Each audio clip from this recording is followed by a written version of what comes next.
नमस्कार मंडळी, मोरेताईंच्या रेसिपी चॅनलमध्ये तुमचं स्वागत आहे। आज आपण सोयाबीन पासून मस्तपैकी कुरकुरीत भजे करणार आहे। तर आता त्याच्यासाठी मी हे सोयाबीन वडी घेतलेली आहे। आता ही सोयाबीन वडी याच्यात सोडून घेतलेली, गरम पाणी एकीकडे ठेवलं होतं, ते गरम पाणी याच्यात टाकून सोयाबीन वडी आपण भिजत ठेवणार आहे।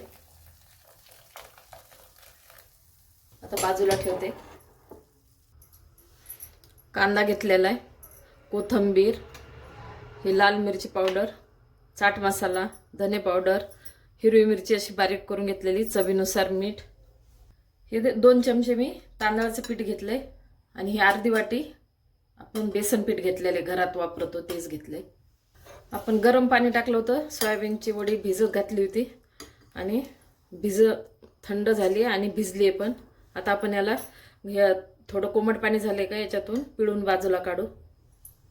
आपण सोयाबीनच्या वडीमधलं पूर्ण पाणी काढून घेतलेले। तर आता थोडंसं केलं मिक्सरच्या भांड्यामध्ये थोडं फिरून घेणार आहे।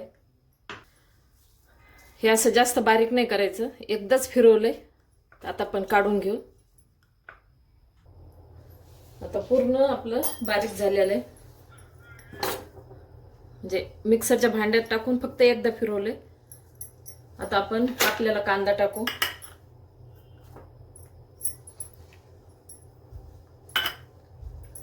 हिरवी मिरची, धने पावडर, थोडासा चाट मसाला, हे लाल मिरची पावडर आणि कोथिंबीर, मीठ आपण चवीनुसार टाकू।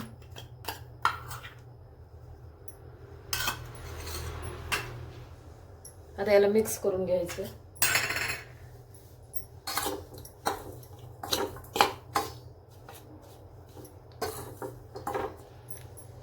आणि 2 चमचे तांदळाचं पीठ घेतलं होतं, त्याच्यातलं थोडंसं राहू देते।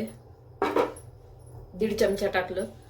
बेसन पीठ टाकू, अर्धी वाटी घेतलं, त्याच्यातलं पण थोडंसं 2 चमचे राहू दिलं। आता हे आपण मिक्स करून घेऊ। लागलं तर टाकणार आहे परत।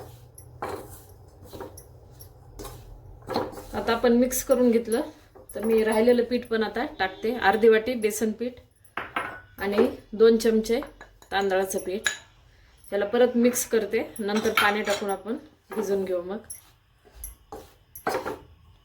आता हे मिक्स केलं, आता आपण पाणी टाकू। जसं लागेल तसं थोडं थोडं पाणी टाकून मिक्स करायचं। हे अशा प्रकारे मी भिजवून घेतलेलं आहे पीठ। आणि पाऊण ग्लास घेतलं होतं, त्याच्यातलं बी हे पाणी राहिलेलं आहे। पाऊण ग्लास पाणी घेतलं होतं, त्याच्यातलं एवढं राहिलं, इतकं पाणी लागलेलं आहे। तुम्हाला अजून थोडंसं घट्ट करून नुसते असे बॉल सारखे करून बी तुम्ही तळले तरी छान लागते। आणि खूप सारं सोयाबीनच्या वडीमध्ये प्रोटीन आहे, त्याच्यामुळे म्हणलं चला आज सोयाबीनच्या वडीचे भजे करून दाखवू आपण। थोडेसे माझ्या पद्धतीने वेगळे, खूप सारे आहे वेगवेगळे प्रकार, पण माझ्या अशा पद्धतीने एकदा करून बघा। आणि रेसिपी आवडली असेल तर लाईक करा, सबस्क्राईब करा आणि शेअर पण करा आणि पूर्ण व्हिडिओ पाहत जा। थोडीशी हळद टाकू आपण कलर येण्यासाठी, थोडीच टाकली, जास्त नाही। एक छोटा चमचा एका तो पाऊण चमचा टाकला। त्याला परत आता आपण मिक्स करून घेऊ।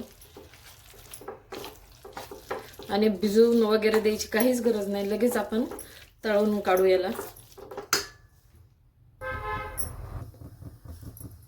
गॅस पेटून मी कढई ठेवली आणि तेल गरम करायला ठेवलं होतं। तेल आपलं गरम झालेलं आहे। आता तुम्ही कसा पण आकार गोल करा, नाही तर असे सरळ सरळ सोडून द्यायला लागले। तुम्हाला जसा आकार आवडेल तसे भजे सोडा। गॅस थोडा मीडियम ठेवला।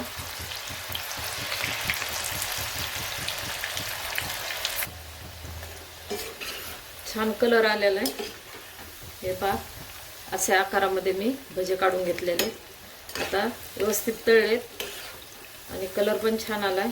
आता मी भजे काढून घेते आणि राहिलेले अशाच प्रकारे तळून घेते। अशा प्रकारे सोयाबीनच्या वडीपासून कुरकुरीत भजे तयार आहे. एकदा नक्की ट्राय करा आणि कमेंटमध्ये कळवा.